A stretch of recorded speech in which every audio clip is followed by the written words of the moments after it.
मेरा स्टाफ आपको कॉल कर लेगा मैम, मैं क्लास जा रही हूँ, वो कॉल करके आपको समझा देगा कैसे करना है, ठीक है? चलो, he will call you tomorrow or in the evening, late in the evening. Okay? Okay.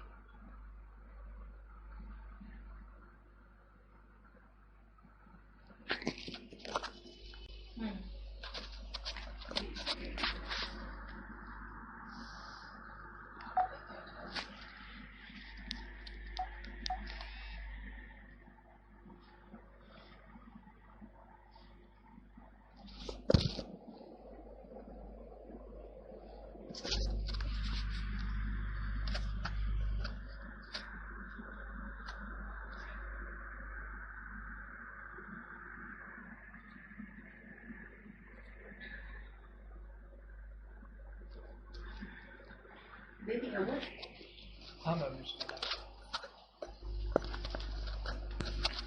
करो। Good evening everyone. और गुड इवनिंग एवरीवन दिखाइए। और yesterday work has not been sent as yet. Okay, yesterday work I did not send. चलो मैं देख लेती हूँ अभी क्लास के बाद।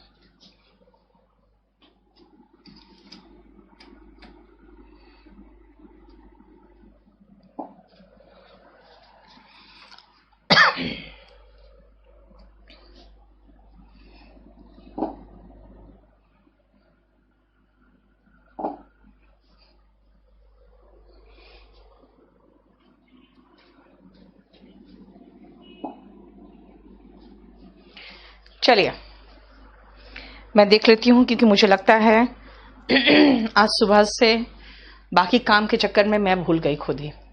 कल आपको अच्छे से मैं वो भी भेज दूंगी और एक आध स्टोरी भी भेज दूंगी। आज काफ़ी काम था, इसके चक्कर में मैं सब कुछ भूल गई। करिए चैट रिफ्रेश करिए। अब सुनो मेरी बात। हम लोग कल जो एक सेंटेंस में आए थे, और उसके कारण मैं चाह रही हूं कि अब हम लोग साइड बाय साइड जो थोड़ा थोड़ा ग्रामर हम लोग को पढ़ना है फॉर स्पोकन इंग्लिश, वो पढ़ते चले जाए। एक तो सबसे पहले जो आप लोगों को मैंने काम दिया है, पता नहीं वो काम कितना आप लोगों ने किया है, मुझे तो पता नहीं, लेकिन वो बहुत इंपॉर्टेंट काम है, और वो है पहला फॉर्म्स ऑफ वर्ब्स जो मैंने आपको याद करने दिया था। So without forms of verbs, you won't be able to do anything, because I taught you all the past tense, and you saw that all the stories that I give you are in past tense. If you want to read history also, you will have to be aware of all the past tense. Now, this was the first thing that you have to do. Second is that you have to learn is not forms, it is the degrees of adjectives. So degree of adjectives क्या है और हमें क्यों सीखना है, उसका reason मैं आपको बता देती हूँ अभी। सबसे पहले what is adjective? सबसे पहले आओ, adjective क्या है, आ जाओ। देखो, अब आप सबसे पहले एक बार रीड करो, उसके बाद मैं आपको समझाऊंगी। पहले एक बार रीड करो। Sashi, very good. Interred and exhume. बेटा interred is like जैसे लाश वगैरह को अंदर डालना, exhume is निकालना। What we should reply of how do you do? I'm fine, thank you. And what about you? I am fine, thank you. And what about you? ठीक है? Next. I have learnt forms of verbs. Sumit, you will say, I learnt, या I have learnt forms of verbs. Now see, देख लिया क्या है? What is adjective? First tell me what is adjective. You don't say adjective. Adjective, this D is silent here. Remember, यहाँ जो ये D है ना, ये silent है. ये यहाँ पे silent है. Now see, कहोगे आप, मैम आप adjective में क्यों पहुंच गए? Now see, forms of verbs मैंने कहा याद करो। साइड में आपको दे दिया काम, मीनिंग दे दिया, कहा याद करो। क्यों कहा? क्योंकि मुझे जब टेंस पढ़ाना था ना, तो मुझे फॉर्म्स ऑफ वर्ब्स की जरूरत पड़ रही है। यानी मैं आपको forms of verbs verb chapter अलग से नहीं पढ़ा रही हूं जैसे कि मैं एसएससी वालों को पढ़ाती हूं, है ना। मैंने आपको कहा वर्ब्स खुद याद करो, मैंने आपको पास्ट टेंस पढ़ाया और मैं आगे अब चलूंगी प्रेजेंट टेंस में, तो इसीलिए मैं अब थोड़ा और एक्सपेंशन करना चाहती हूं सेंटेंस में। मैंने आपको वर्ब को साइड में पढ़ा दिया, मैं आपको एडजेक्टिव साइड में पढ़ाऊंगी, मैं आपको नाउन साइड में पढ़ाऊंगी, मैं आपको प्रोनाउन साइड में पढ़ाऊंगी, मैं आपको एडवर्ब साइड में पढ़ाऊंगी, मैं आपको प्रेपोजिशन साइड में पढ़ाऊंगी। क्यों? क्योंकि मुझे जो सेंटेंस का स्ट्रक्चर चाहिए उस स्ट्रक्चर को पहले तो मुझे सब्जेक्ट चाहिए, यानी आपको नाउन की जरूरत पड़ेगी, फिर हमें वर्ब चाहिए टेंस के अकॉर्डिंग, तो टेंस के अकॉर्डिंग जो फॉर्म्स ऑफ वर्ब्स चाहिए तो मुझे वर्ब की जरूरत पड़ेगी, है ना। उसके बाद अगर मुझे सब्जेक्ट की विशेषता बतानी है, नंबर बताना है, उसकी मात्रा बतानी है, तो नाउन या प्रोनाउन की विशेषता, संख्या या मात्रा बताने के लिए मुझे एडजेक्टिव की जरूरत पड़ेगी।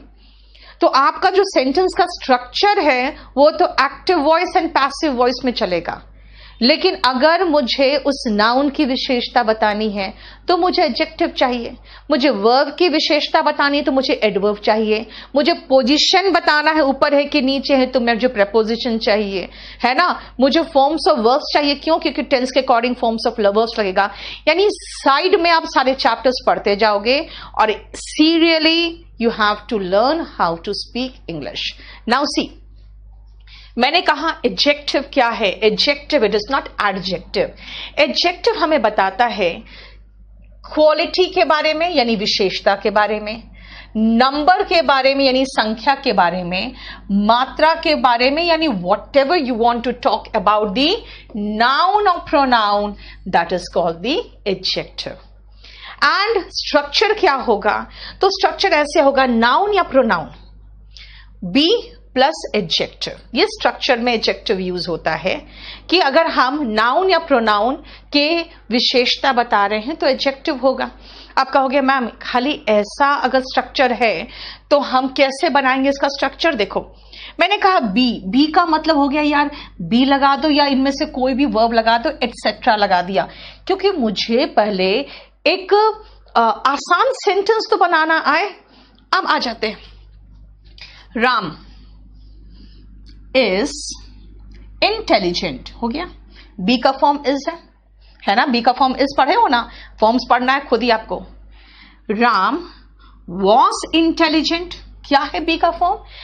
राम इंटेलिजेंट है तो Ram is intelligent, Ram intelligent था तो राम वॉज इंटेलिजेंट, और राम ठीक हो जाएगा, Ram will be fine, Ram will become fine, अगर वो स्वस्थ हो जाएगा राम विल बिकम हेल्दी, है ना।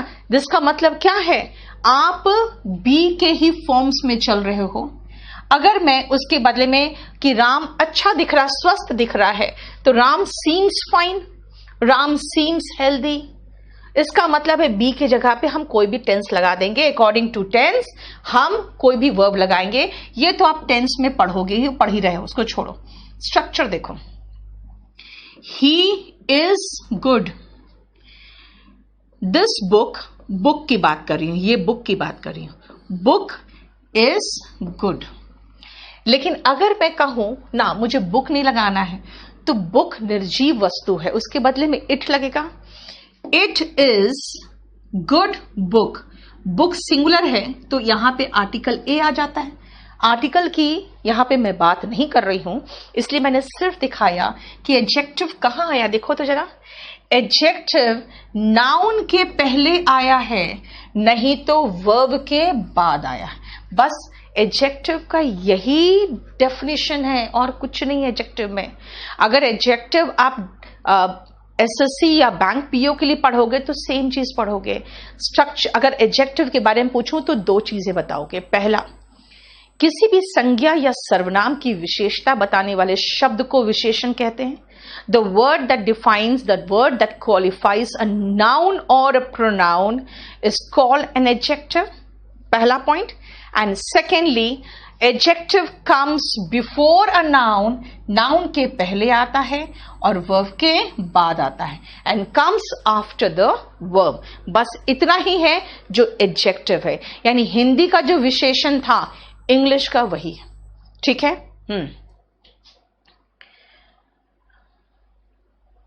यस राजकमल, बिल्कुल सही है आपका sentence. Next, I went to play last night, ये होगा नोबिता। ठीक है, अब समझ में आ रहा है ये आपको क्या किया मैंने? स्ट्रक्चर मैंने आपको बता दिया है, दिस इज द स्ट्रक्चर। और अब मैं करीबन आपको 50 एडजेक्टिव सिखाऊंगी। कैसे एडजेक्टिव्स होंगे? किसी व्यक्ति से संबंधित, स्थान से संबंधित होंगे और किसी का डिस्टेंस से संबंधित होगा, जो भी होगा एडजेक्टिव। ऐसे 50 एडजेक्टिव सभी हम लोग पढ़ेंगे। और नेक्स्ट पेज में आओ, देखो पहले तो आते हैं स्ट्रक्चर में। मैंने कहा मैं ठीक हूं, तो मैं ठीक हूं तो आई एम फाइन। मैं ठीक थी, आई वॉज फाइन। मैं ठीक हो जाऊंगी, आई विल बी फाइन। वो लड़का ठीक है, ही इज फाइन। वो लड़का ठीक था तो he was fine. And Rohit ठीक हो जाएगा, रोहित विल बी फाइन। ठीक है, आप इंटेलिजेंट हो, यू आर इंटेलिजेंट। हम लोग इंटेलिजेंट हैं, we are intelligent. Boys intelligent होते हैं, बॉयज आर इंटेलिजेंट। और वो लोग ठीक हो जाएंगे, दे विल बी फाइन। देखो, यानी इनके साथ प्रेजेंट में आर, पास्ट में वर और फ्यूचर में विल बी। किन के साथ? बहुवचन के साथ, प्लूरल के साथ, साथ में एक यू भी है। यहां पे तो सारे के सारे सिंगुलर है। सिंगुलर के साथ जब भी वर्ब लगता है तो एस ई एस वाला फॉर्म लेता है। देखो वही किया है ना। और पास्ट में वर, प्रेजेंट में आर, फ्यूचर में विल बी। और आई के साथ पास्ट में वॉज, फ्यूचर में विल बी और प्रेजेंट में एक एक्सेप्शनल वर्ब है एम। बस ये एक स्ट्रक्चर है जिसका आपको ध्यान देना है। और क्योंकि मैं एडजेक्टिव पढ़ा रही हूं इसीलिए लास्ट में मैंने एडजेक्टिव लगा दिया। अगर मैं कहूंगी ही इज अ डॉक्टर तो ठीक है, नाउन पढ़ा रही थी तो डॉक्टर लगा दिया, है ना। इसका मतलब क्या है कि ऐसा नहीं कि हमेशा एडजेक्टिव आएगा। एडजेक्टिव का इस्तेमाल कैसे कर रहे हैं हम लोग, सबसे जो इजीएस्ट स्ट्रक्चर है वो अभी पढ़ेंगे। आप पूछोगे मैम ऐसा भी हो सकता है, वैसा भी हो सकता है। यार बहुत कुछ हो सकता है। हम लोग पहले इजीएस्ट स्ट्रक्चर में चलेंगे और एडजेक्टिव का यूज क्या है, कैसे यूज करेंगे, दैट इज इंपॉर्टेंट, वो पहले देखेंगे। देखो तो यहां पे कोई प्रॉब्लम है तो मत करो अपने आप। आर.के. सिंह, आपने तो अब पैसिव वॉइस यूज कर दिया, ठीक है, थैंक यू। अंशिका, ऐसे की बुक है जो मेरी मंजीत, वो टियर 3 के लिए है, सब लेटेस्ट उसमें ऐसे वगैरह सब है। Verb which is fixed with preposition. Manoj अभी रुक जाओ, मैं आपको सब प्रोवाइड करूंगी, थोड़ा सा टाइम दो मुझे, ठीक है, क्योंकि आप लोग का ही दिन भर काम आप लोग का ही चलता है। नेक्स्ट आओ, आप देखो मैंने कहा चलो सीम, बिकम सब कुछ यूज कर सकते थे हम, लेकिन मैंने कहा चलो हम लोग एक काम करते हैं, बी का फॉर्म खाली लेके चलते हैं, क्योंकि अभी मैंने आपको बी का इस्तेमाल बताया, प्रेजेंट में कैसे और पास्ट में कैसे, है ना। मैं ठीक हूं, आई एम फाइन, मैं सबका मीनिंग लिखते जा रही हूं, ठीक है, यहां पे सबका मीनिंग मैं लिख दे रही हूं। आई एम फाइन, फाइन का मतलब हुआ ठीक। शी इज एरोगेंट, अब आप लोग आज 50 वर्ड भी सीख लोगे और 50 में से 10-15 आसान होंगे तो नए वर्ड्स 35 मिलेंगे, कम से कम उसको याद कर लेना। एरोगेंट मतलब घमंडी, ठीक है, घमंडी का सिनोनिम में आप चाहो तो कंसीटेड भी लिख सकते हो, ठीक है, अगर आप चाहो तो हॉटी भी लिख सकते हो, ठीक है। अपने आप को बहुत सुपर समझती है तो सुपर सीरियस कहलाएगी।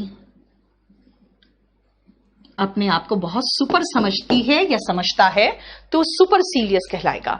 तो एरोगेंट का हमने 3 और सिनोनिम दे दिया, ठीक है।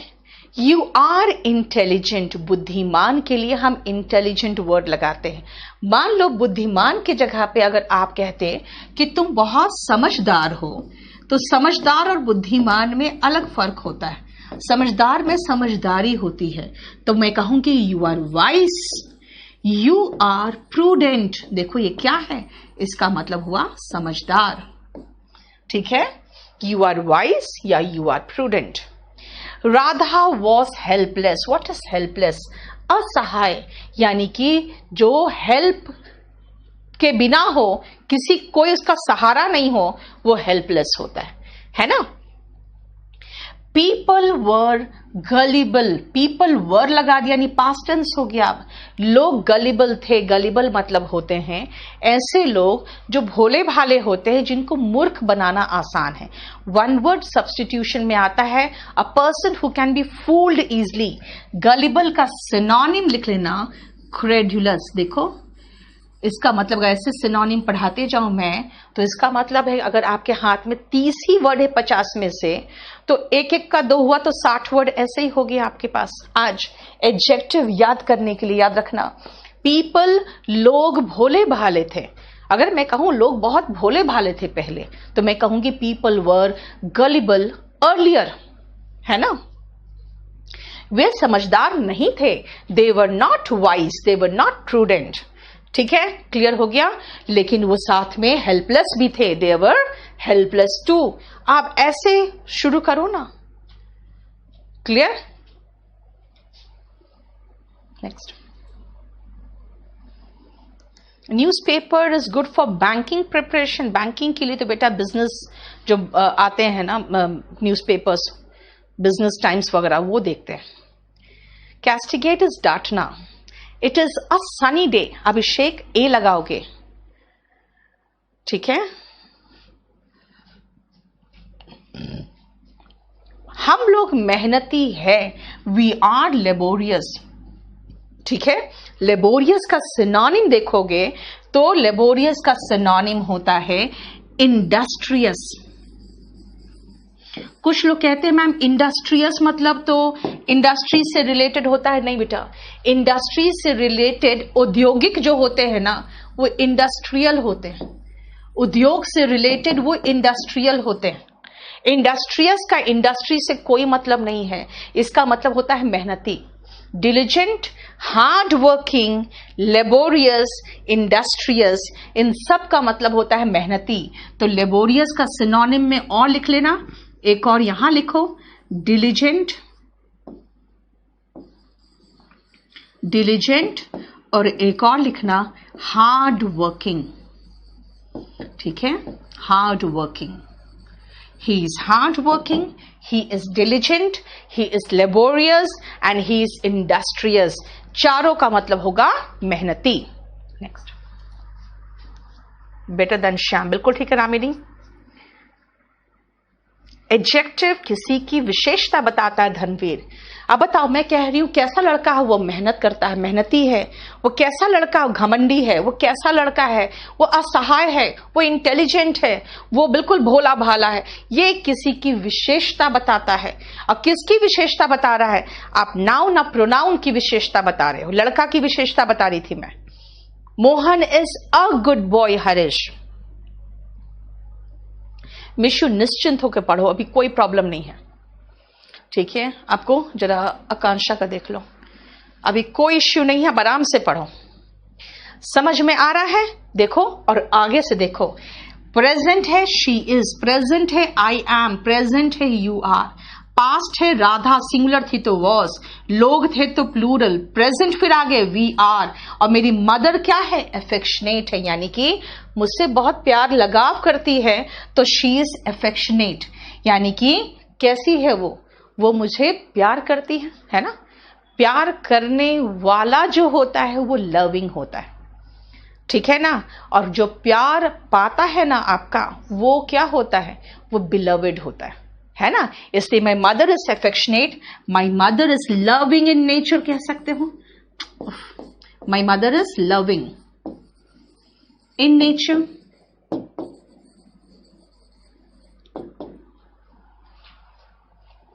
सो affectionate means loving in nature. Love करने वाले को हम एफेक्शनेट कहते हैं. और जो आपको बहुत प्यारा है वो आपका बिलवेड होता है. ठीक है, इसीलिए कभी आप अपने मां को कहोगे मेरी बहुत प्यारी है, तो कहोगे माई बिलवेड मदर. ठीक है, बोलो समझ में आ गया? आगे बढ़ो. नेक्स्ट आओ. 8th,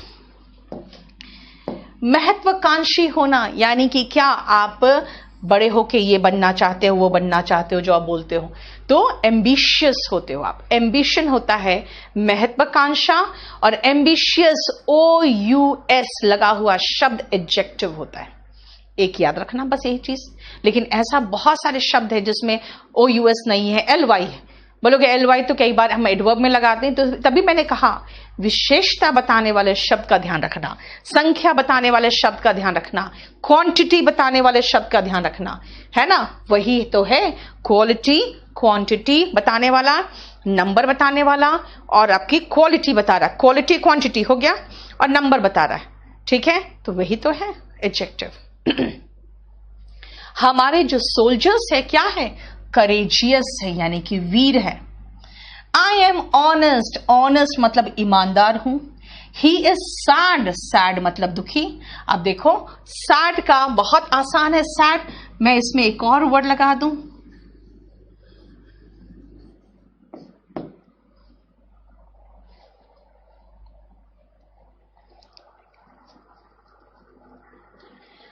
ठीक है। सैड एंड डिजेक्टेड कई बार बोल देते हैं, सिनोनिम है, ठीक है।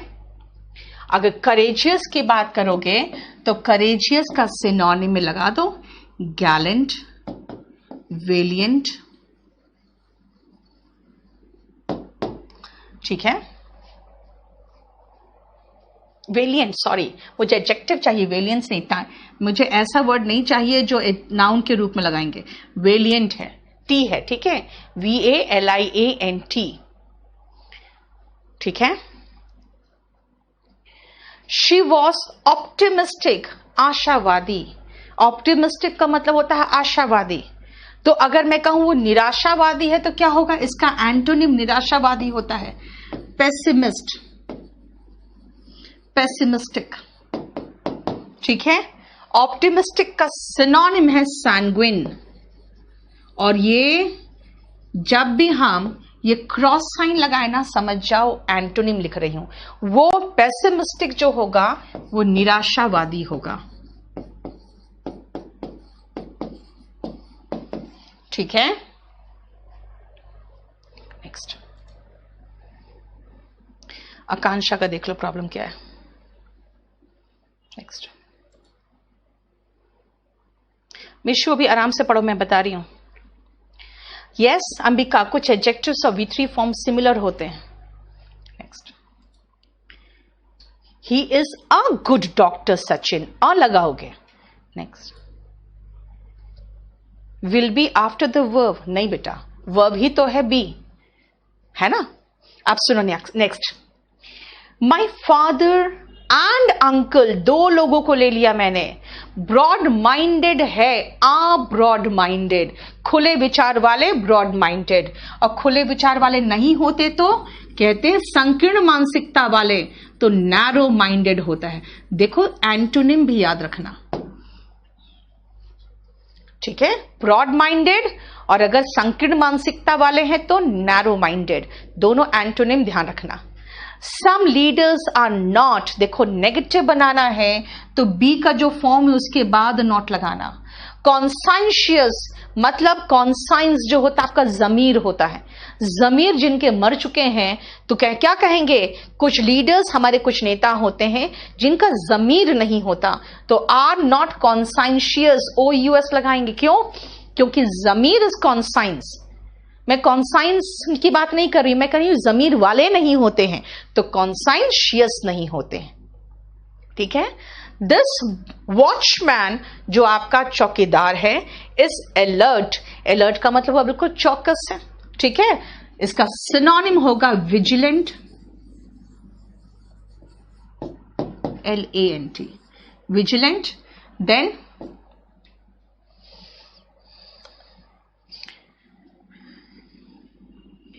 इसका एंटोनिम होगा नेग्लिजेंट, लापरवाह।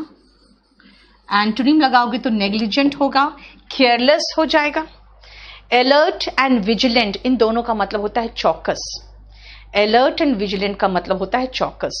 नेग्लिजेंट होता है, एंटोनिम लगाया है क्रॉस साइन लगा के, इसका मतलब लापरवाह। देखो आपको वेलिएंट है, ठीक है ना, यहां पे ये कुछ नहीं है।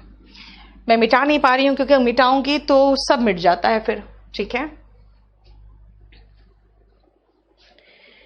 I told you Dharmveer, you need to know कि नाउन के बारे में क्या बताया जा रहा है, नाउन क्या कर रहा है, नहीं विशेषता क्या बताई जा रही है। अब सुनो फिर से पहचानने का तरीका। मेरे सन की विशेषता क्या है, एम्बिशियस है। हमारे सोल्जर्स की विशेषता क्या है, करेजियस है। OUS है तो एडजेक्टिव तो है ही। मेरी विशेषता क्या है, ऑनेस्ट हूं। वो उसके बारे में बता रहे हैं, उसकी कैसी अवस्था है, वो सैड है। इस लड़की की विशेषता क्या है, ऑप्टिमिस्टिक है। अवस्था और विशेषता, यही तो मैं बता रही हूं, अवस्था और विशेषता। इस लड़की की विशेषता क्या है कि वो आशावादी है। मेरे फादर और मेरे अंकल की विशेषता क्या है, ब्रॉड माइंडेड है।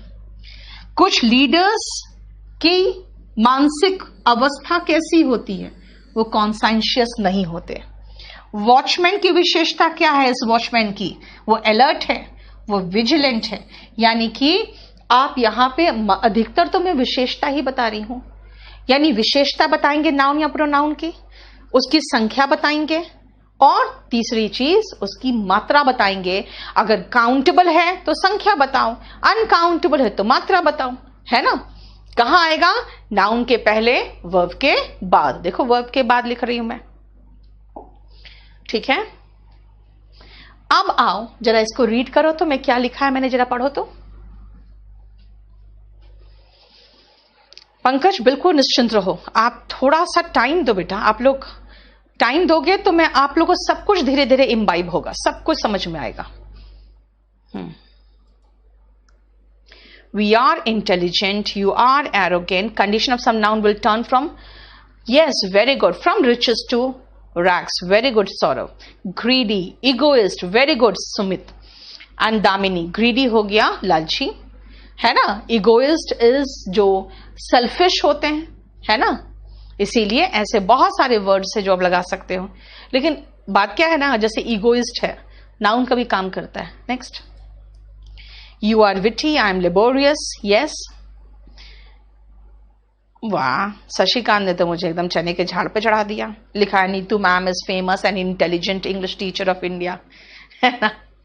ऐसे इंग्लिश टीचर को टीचर ऑफ इंग्लिश लगाओगे तो ज्यादा बेटर होगा, क्योंकि इंग्लिश टीचर का मतलब अंग्रेज टीचर भी निकल जाता है। She was credulous, yes.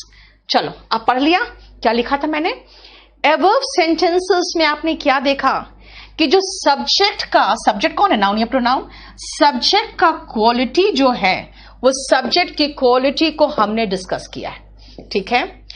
The subject में बी सिंगुलर और प्लूरल। मैंने कहा my uncle and my father, दो लोग हो गए, एंड शी सिंगुलर हो गया। लेकिन हम तब क्या करें जब मैं अपने अंकल एंड फादर के को ब्रॉड माइंड होने की बात नहीं कर रही हूं, मैं कह रही हूं मेरे फादर मेरे अंकल से ज्यादा ब्रॉड माइंडेड है, वो तुम्हारे से ज्यादा ऑनेस्ट है, ये लड़का अपनी बहन से ज्यादा इंटेलिजेंट है। यानी आपको दो पलरा महसूस होगा। तब हम क्या करेंगे, ध्यान रखना, जब आपको दो पलरा महसूस होगा तो क्या है, देखो जैसे मैंने कहा मैं अपने फादर का नेचर अपनी मदर के नेचर से कंपेयर करूं, या ये भी कर सकती हूं अपने फादर का नेचर अपने बाकी जितने फैमिली मेंबर्स है उन सब से कंपेयर कर दूं। दिस मीन्स, ध्यान रखो एक चीज, आपको यहां पे दो तराजू के दो पलरे दिख रहे हैं। मतलब भाई यहां पे हमने दो पलरे बनाए हैं। एक पलरा में मैंने अपने फादर को रखा और दूसरे पलरे में, मतलब मुझे याद समझ में आना चाहिए आपको, दो पलरा ही है इसमें, है ना। एक में रखा अपनी फादर को, दूसरे में रखा अपनी मदर को, ठीक है। चलो एक एक यानी दो ही तो पलरा है, लेकिन दूसरा कंडीशन मैंने क्या रखा, एक में अपने फादर को रखा और एक में अपने मदर, अपने सिस्टर, अपने ब्रदर को भी रख दिया। लो, इसका मतलब है, लेकिन कंपैरिजन तो दो के बीच में ही ना है। यानी जब दो के बीच में तुलना हो, और दो कुछ भी हो सकता है, एक में एक, दूसरे में एक, एक में एक में बाकी सब, ऐसे कंडीशन में हम कंपैरेटिव डिग्री का प्रयोग करते हैं। और यही चीज मुझे बताना है आपको कंपैरेटिव डिग्री में। देखो